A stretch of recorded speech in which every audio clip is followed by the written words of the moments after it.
When Donald Trump was sworn in as President of the United States in 2017, we all had a pretty good idea of what his relationship with the rest of the world would be like. America first.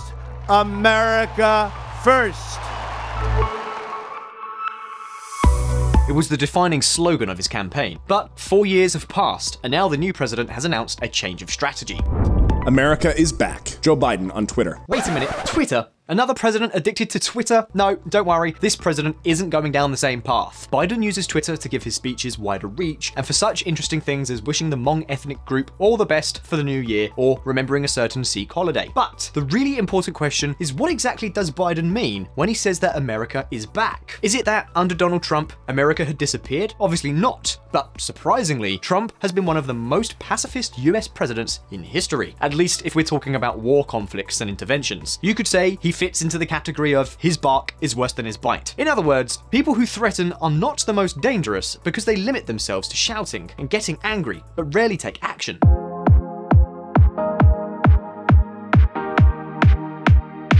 Okay, so Trump let off steam from time to time on Twitter, but when it came down to it, what became of it? Well, not much. In Iraq, and especially in Afghanistan, he has been reducing the presence of US troops to the point of considering a complete withdrawal in 2021. In regards to the Islamic State, perhaps his biggest operation whilst in office as president, he limited himself to continuing what was already underway. So, in the end, the most significant war initiative of the 45th president of the United States has been this one.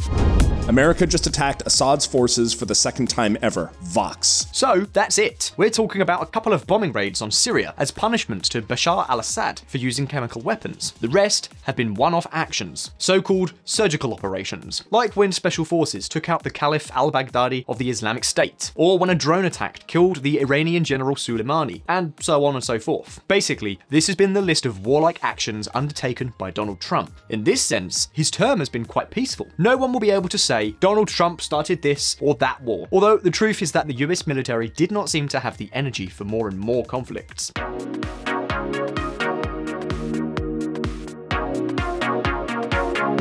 In any case, if we dig a little deeper, we soon realise that President Trump's foreign policy has been an absolute break with the doctrine that had dominated all US actions internationally since World War II, the doctrine Pax Americana. Keep this term in mind. Yes, over time, the enemy has changed from communism to Islamic fundamentalism, but maintaining the Pax Americana was the common denominator behind the Korean War, Vietnam, Afghanistan, and Iraq. In fact, it is what has been behind each and every one of the United States wars. Sure, we're talking about Pax Americana, but we also talk about numerous military interventions. In fact, this doctrine has received a lot of criticism. It has even been ridiculed with memes like this one. So the questions that come up for this video are, how effective were Trump's foreign policy and his America First slogan? Will Biden's presidency be a return to the traditional doctrine of Pax Americana? Today on VisualPolitik, we are going to answer these questions. But first, let's take a look at a little bit of history.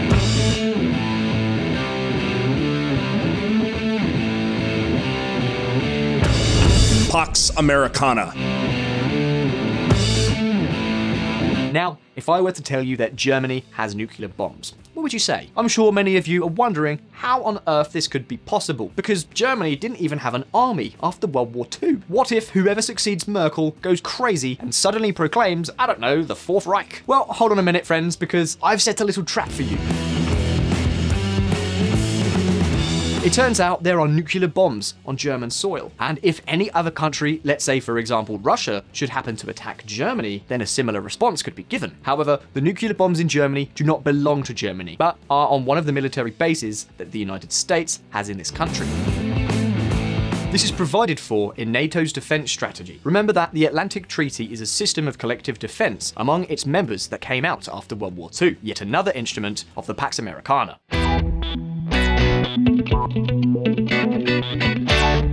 But where did it all start? Well, basically, at the end of World War II. The United States was the greatest global superpower at the time. The country accounted for almost 50% of the world's GDP. The dollar had displaced the pound sterling as the main reserve currency of the international economic system, and militarily, no one could dispute its air and naval power. What's more, for a number of years, it remained dominant due to the fact that it was the only country with nuclear weapons. So, back in Washington in 1945, they did their math, and they realized that what was in their best interest was a peaceful world. But how could they achieve this? Well, first of all, by intervening in the enemy countries so that they would abandon their authoritarian regimes and develop democracies instead. Their second interest was fundamentally trade. The US dream was that the entire Western Bloc would trade with each other, completely independently of the communist countries under Soviet influence. According to Washington, this way, if the major powers linked their economies through trade, they would be much less tempted to declare war on their neighbors. And this is precisely another one of the pillars of Pax Americana. If goods don't cross borders, soldiers will, attributed to Frederick Bastiat. Eventually, goods crossed borders and capitalist countries prospered. But, my friends, in order for goods to cross borders without problems, security was needed. For example, in order for an oil tanker to leave the ports of Saudi Arabia and reach the US coast, it must not be intercepted by another country's fleet or raided by the modern version of pirate ships. And in the midst of the Cold War, the United States was convinced that guaranteeing all this transit of goods would be the best way to achieve peace and prosperity. We have been here a week. This was the week that changed the world. That is precisely why the United States is one of the few countries in the world that has military bases in other countries, to ensure that its own interests are safe, such as the security of global shipping lanes. And take note, because we are not talking about 1 or 2 dusty bases out there. We are talking about around 800 military bases spread all over the planet. Bases that have been fundamental in preventing the US's allies from being victims of attacks. And that is also Pax Americana. But of course, having said that, I'm sure more than one of you will be thinking, how can a country allow the United States to send soldiers to its territory in times of peace? After all, it's an intrusion on its sovereignty, right?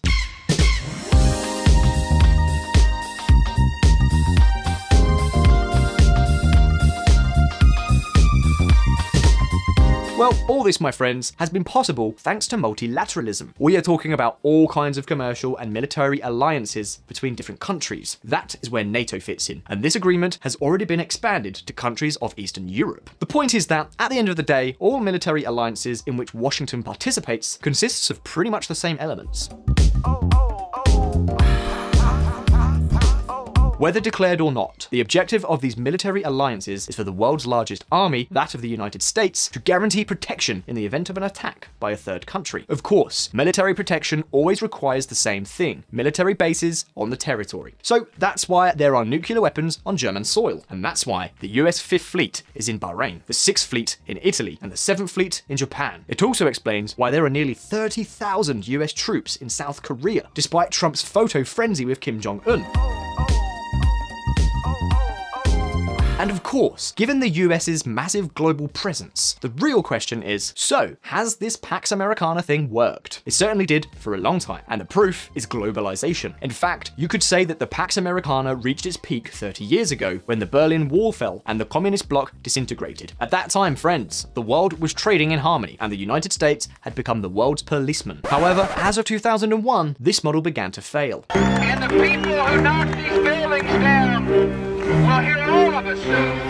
The first sign came when a man who had been trained by the CIA to fight the Soviets, Osama bin Laden, attacked the United States with the September 11 terrorist attacks. Then there were wars in Afghanistan and Iraq, 2 disasters where many US soldiers lost their lives, and where, contrary to what happened with Germany and Japan, the United States has been unable to turn these countries into prosperous nations, and their situations have not only not improved, but become considerably worse. And that explains why under the United States, under Obama, began to back away from its role as the world's policeman. For example, it did not intervene in the Syrian civil war and looked the other way when Russia invaded Crimea. So what Obama did was to deepen the Pax Americana, not from a military point of view, but from a strictly commercial one. What the Obama administration did was to put on track several trade agreements with large lists of countries. This was the case with the TTIP, a proposed agreement with the European Union, and the Trans-Pacific Partnership with 11 countries in the Americas, Asia, and Oceania. An agreement that was to create the largest free trade zone on the planet, a zone that would gradually end up imposing North American trade rules. In other words, Obama's legacy was the magnum opus of trade multilateralism, but then along came Trump.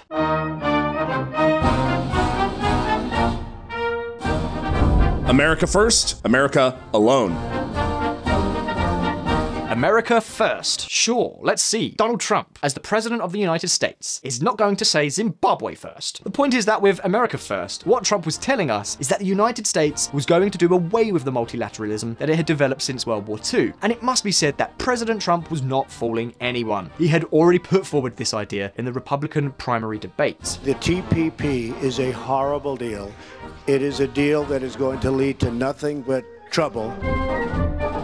And not only did he criticize the Trans-Pacific Partnership, the same happened with TTIP. And remember that even the NAFTA deal was renegotiated after being up and running for 25 years in order to infuse it with a little bit of protectionism. But some may be wondering why Trump has been so critical of these trade agreements. Well, my friends, let's say that the magnate's point of view is that it is not in the United States' interest to enter into multilateral agreements.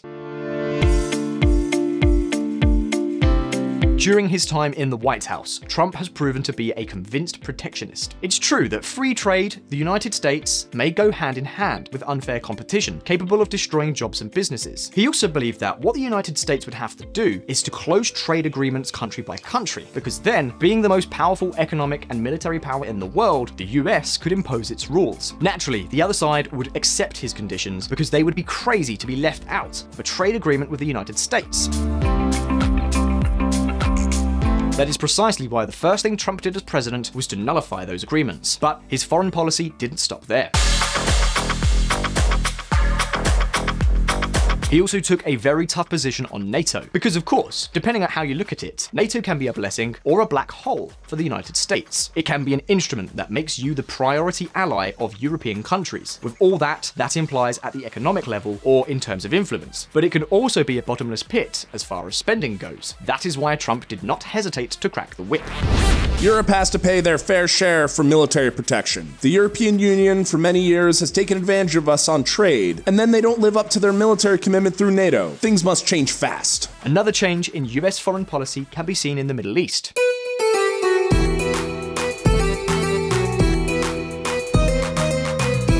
President Trump's policy there has been very simple. Leave everything in the hands of Saudi Arabia, the United Arab Emirates, and Israel. And if in doubt, walk away. Obama's dream executed to perfection. Well, that and making sure to keep Israel and Saudi Arabia sweet at all costs. You only have to remember the gestures that Saudi Arabia has made to this country. It supported them in their confrontation with Qatar, despite the latter being a close ally. This same country was the destination of Trump's first official trip, where he performed the infamous little dance with the sword. And not only that, Trump has made two other very important gestures with the Saudis. The first, ending Obama's rapprochement with Iran and the nuclear pact. The second, closing a deal to sell the Saudis $100 billion worth of weapons. And that being said, has Trump had to do anything in return? Well, yes, and some pretty nasty stuff. Things like this. Trump reportedly says he protected Saudi Crown Prince after Khashoggi murder. I saved his ass. According to Bob Woodward's upcoming book, Trump was willing to overlook Jamal Khashoggi's murder as long as Saudi Arabia kept the money flowing. Which raises the question, has this helped or not? Well, the conclusion is that Trump has had at least some failures here, but also some successes. Of course, they have not come cheap, because in addition to having to turn a blind eye to the murder of Khashoggi, by selling arms to Saudi Arabia, the US became an accomplice in the war in Yemen, where serious violations of human rights are being committed. In summary, on the one hand, Trump is leaving an unstable situation in the Middle East due to the tensions between Saudi Arabia and the Emirates with Qatar and Iran. What's more, Washington has also had to intervene when Saudi and Emirati oil tankers have been attacked in the Strait of Hormuz. Nor can we forget the betrayal of the US allies in Iraqi Kurdistan. But on the other hand, the peace agreement between Israel and the Arab countries was a historic event. I guess we have to give credit where credit's due. Finally, there is the change of attitude of the United States towards China. What is happening is that Trump, instead of organizing a military alliance against the Asian giant, has instead tried to use the power of the dollar with the trade war, which we have already covered on VisualPolitik numerous times. And that, well, has been a huge failure. It has achieved nothing. It has harmed US interests, and to top it off, Washington has lost a very important bargaining chip.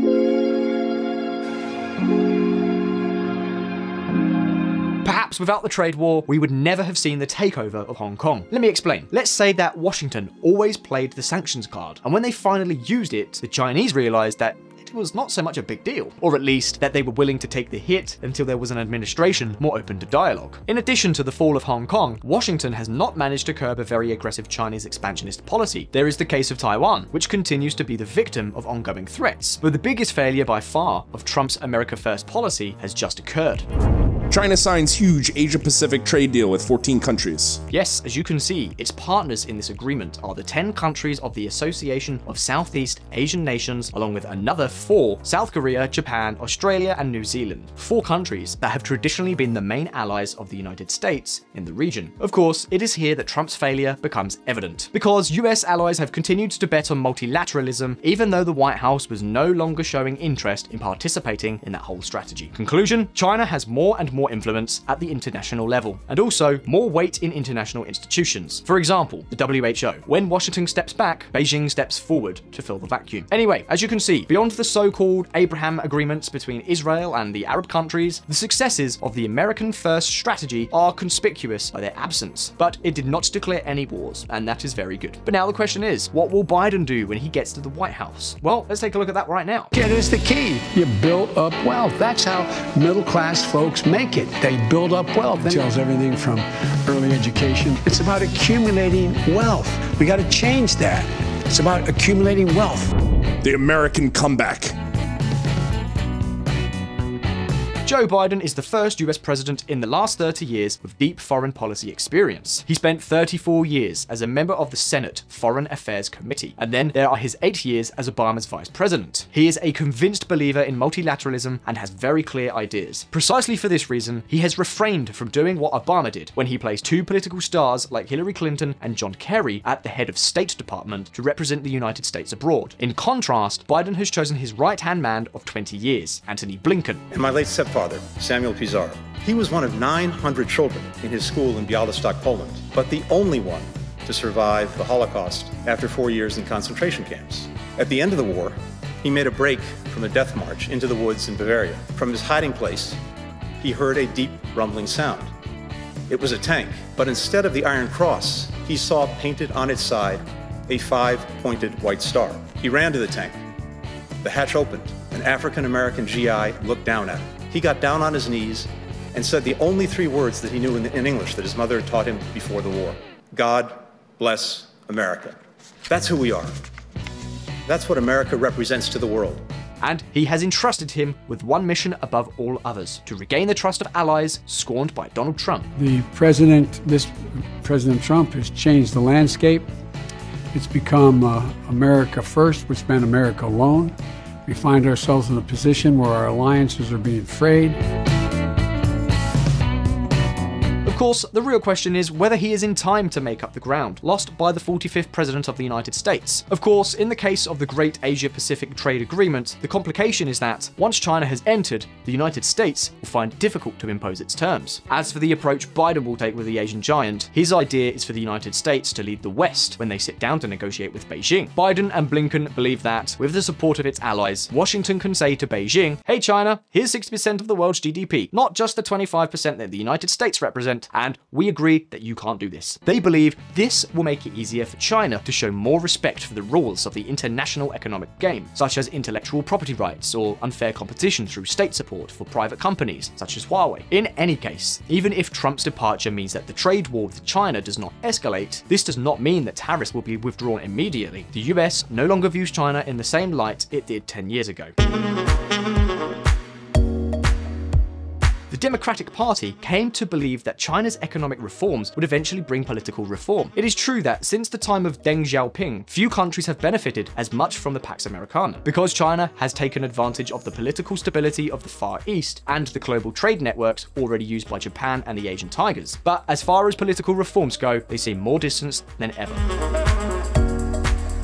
What will change radically is the position of the United States in international institutions. In fact, we already know 2 of his decisions. On the one hand, Biden plans to stop the US exit from the World Health Organization, scheduled for July 2021. And on the other hand, he also wants to bring the United States back into the fight against climate change by re-signing the Paris Agreement. You know that the Democrats ran their presidential campaign with an ambitious environmental plan to decarbonize the economy in the medium term. These may be his first foreign policy measures. So now, the question is over to you. What do you expect from President Biden in international affairs? Do you think the America First years have been a mistake? Will Pax Americana return? What's more, will we see bombings on CNN again? Leave your answers down in the comments. So I really hope you enjoyed this video. Please hit like if you did, and don't forget to subscribe for brand new videos. And as always, I'll see you next time. And if you want to learn more about politics and hear even more of my lovely voice, you can join us at Reconsider Media. We have a podcast at reconsidermedia.com/podcast. See you there.